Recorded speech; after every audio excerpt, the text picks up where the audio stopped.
अस्सलाम वालेकुम व्यूअर्स, उम्मीद है खैरियत से होंगे। 9th class computer science chapter number 7 की एक्सरसाइज के शॉर्ट क्वेश्चन सॉल्व करने जा रहे हैं। वीडियो में तक हमारे साथ रहिएगा। चैनल पे नए हो तो सब्सक्राइब कर लें, बेल आइकन को ऑल नोटिफिकेशन पे सेट कर लें ताकि हर नई वीडियो आपको सबसे पहले मिले। अब तक आपको बताती चलूं कि चैप्टर 7 जो है वो ऑलमोस्ट कंप्लीट है। उनकी एक्सरसाइज अब हम सॉल्व कर रहे हैं। नेक्स्ट चैप्टर तमाम पूरा का पूरा चैप्टर नंबर 8 प्रैक्टिकल का है, जिसमें CSS, HTML और जावास्क्रिप्ट वगैरह हम करेंगे, प्रैक्टिकली परफॉर्म करेंगे। इसलिए वीडियो को लाइक करने के साथ साथ और शेयर करने के साथ साथ चैनल को ज़रूर सब्सक्राइब कर लीजिएगा ताकि हर नई वीडियो आप तक सबसे पहले पहुंचे। तो स्टार्ट करते हैं जी। शॉर्ट क्वेश्चन, पहला क्वेश्चन है डिफाइन कंप्यूटेशनल थिंकिंग। क्वेश्चन को आंसर करने के लिए आपने आ जाना है पेज नंबर 124 के ऊपर।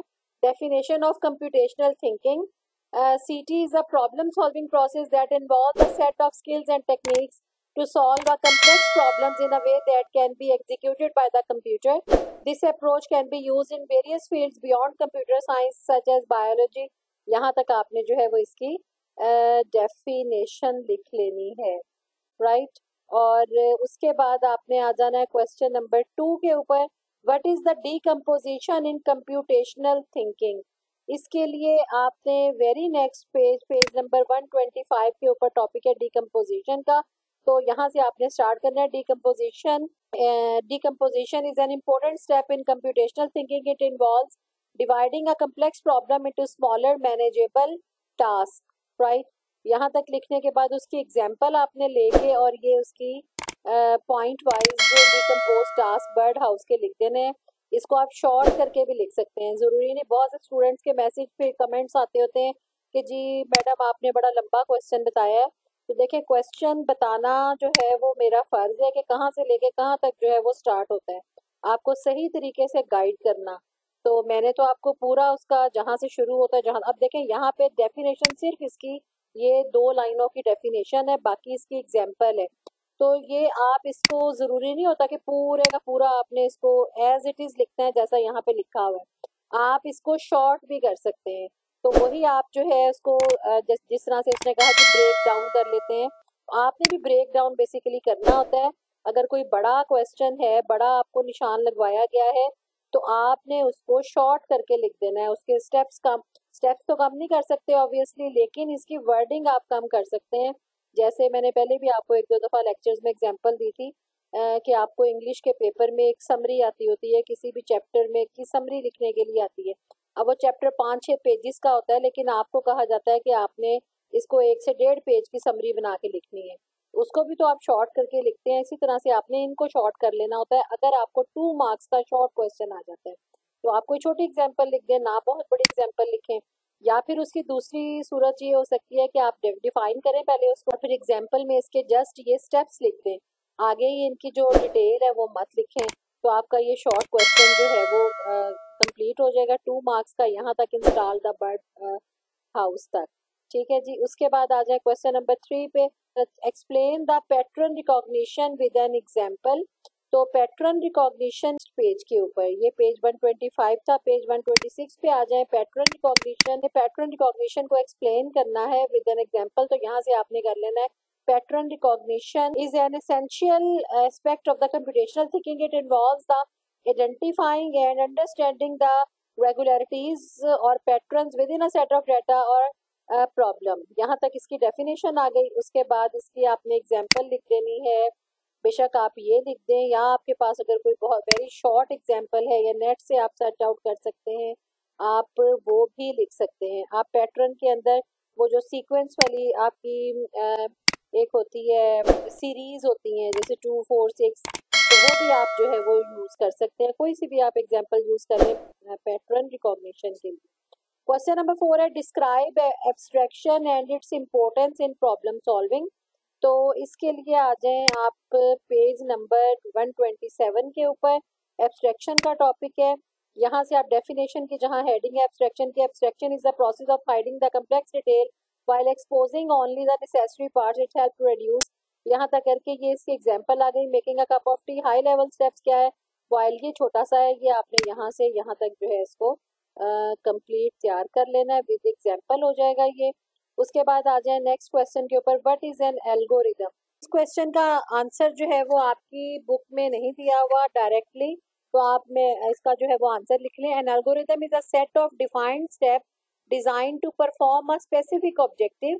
This can be a simple process such as a recipe to bake a cake और a complex series of operation used in machine learning to analyze large databases and make the predictions, right? तो ये आपने algorithm का define करके with example जो है वो इसको बता देना है कि एल्गोरिदम जो है वो सेट ऑफ स्टेप्स है जो कि डिजाइन किए जाते हैं to perform a specific task.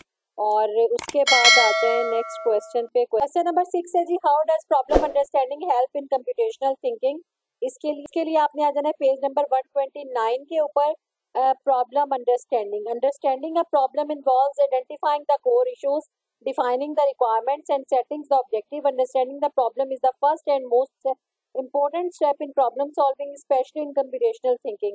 यहाँ से स्टार्ट करना है और उसके बाद ये देखें कितनी अहम बात इसमें लिखी है कि अल्बर्ट आइंस्टाइन ने क्या कहा था कि अगर मुझे 1 घंटा मिले किसी भी प्रॉब्लम को सॉल्व करने के लिए, तो 1 घंटे में 60 मिनट होते हैं, तो 55 मिनट जो है मैं उस प्रॉब्लम को अंडरस्टैंड करने में लगाऊंगा और 5 मिनट में मैं जो है उसके लिए कोई ना कोई सोल्यूशन जो है वो फाइंड आउट कर लूँगा। ये उसकी इम्पोर्टेंस है, क्यों इम्पोर्टेंट है, क्लैरिटी एंड फोकस होता है और डिफाइनिंग गोल्स होता है, एफिशिएंट सॉल्यूशन, अवॉइडिंग मिस्टेक्स।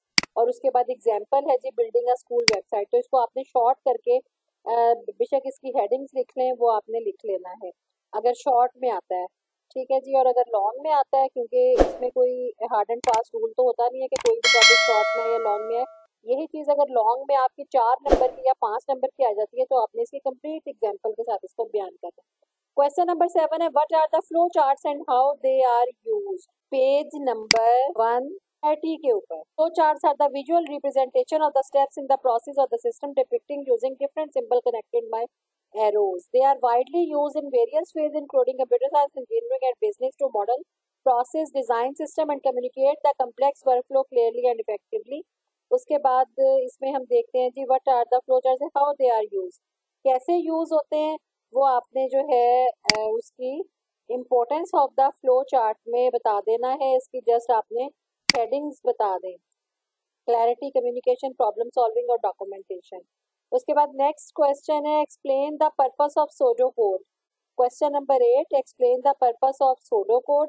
तो उसके लिए आपने पेज नंबर जो है सिर्फ पर्पस पूछा है, सोडो कोड का पर्पस, ठीक है। तो ये आपने लिख देना क्या है जी कि सिंटैक्स को वो जाने बगैर उसके एल्गोरिथम के स्टेप्स को जो है वो जान रहे होते हैं, वो आ जाना है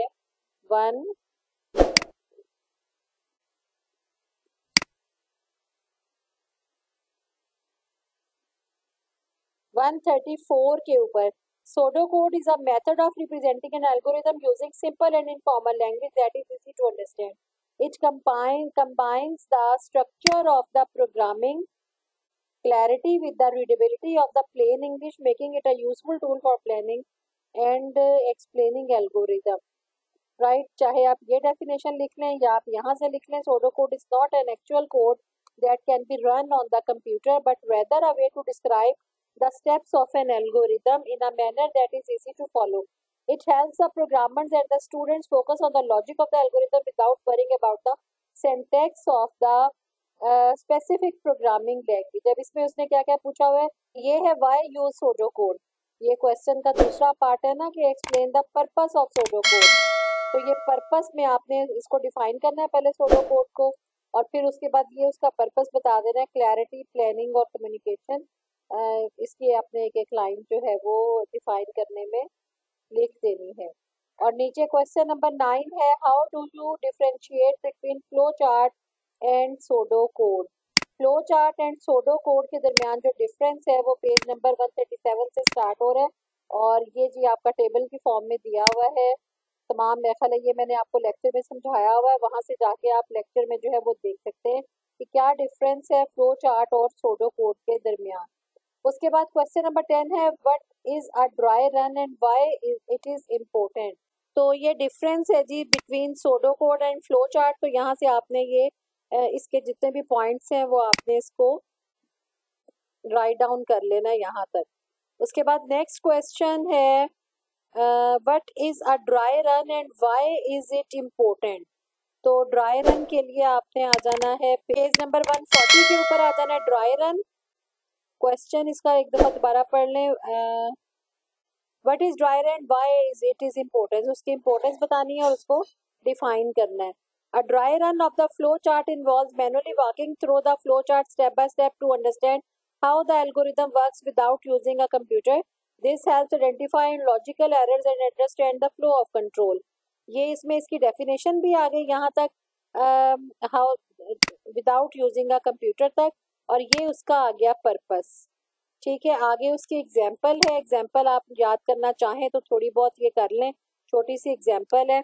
और ये उसका पर्पस भी आ गया। नेक्स्ट हम देखते हैं कि पर्पस इसका अलहदा से तो नहीं दिया हुआ। ये आप इसमें लिख सकते हैं dry run of the pseudo code. A dry run of the pseudo code involve manually simulating the execution of the pseudo code line by line. This helps in verifying the logic and correctness. वहां से आपने इसकी definition करनी है और ये उसका जो है वो पर्पस कर लेना है। तो ये आपका क्वेश्चन नंबर 10 जो है वो सॉल्व हो जाएगा। उसके बाद क्वेश्चन नंबर 11 है describe large and its significance in the learning algorithm. तो लार्प के लिए आपने आ जाना है पेज नंबर 143 के ऊपर। LARP stands for logic of algorithm for resolution of the problem. It is a fun and interactive way to learn how algorithm works by actually running them and seeing the result. Think of it as a playground where you can experiment with different algorithms and understand how they process data. यहाँ तक लिखने के बाद आपने इसकी importance में ये बताना है जी लाभ्स हेल्प टू, ये इसकी इम्पोर्टेंस है।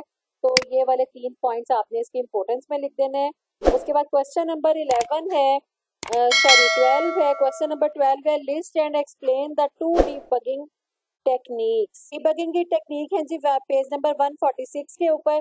Debugging is the process of finding and fixing error. ये डेफिनेशन आ गई इसकी और ये टेक्निक्स आ गई trace the steps, use comments, check condition, simplify the problem. यहाँ तक जो है वो इसकी आ गई टेक्निक्स। और उसके बाद ये आपके क्वेश्चन नंबर 12 तक कंप्लीट हो गया। आगे लॉन्ग क्वेश्चन है, उसकी सेपरेट एक वीडियो बनाएंगे इंशाल्लाह ताला। कोई क्वेश्चन है आपका तो आप हमें कमेंट में पूछ सकते हैं। फ्रेंड्स के साथ शेयर करना मत भूलिएगा ताकि वो भी निशान लगा लें क्वेश्चन आंसर के और उनके लिए जो है वो आसानी पैदा हो। नेक्स्ट वीडियो तक अल्लाह हाफिज।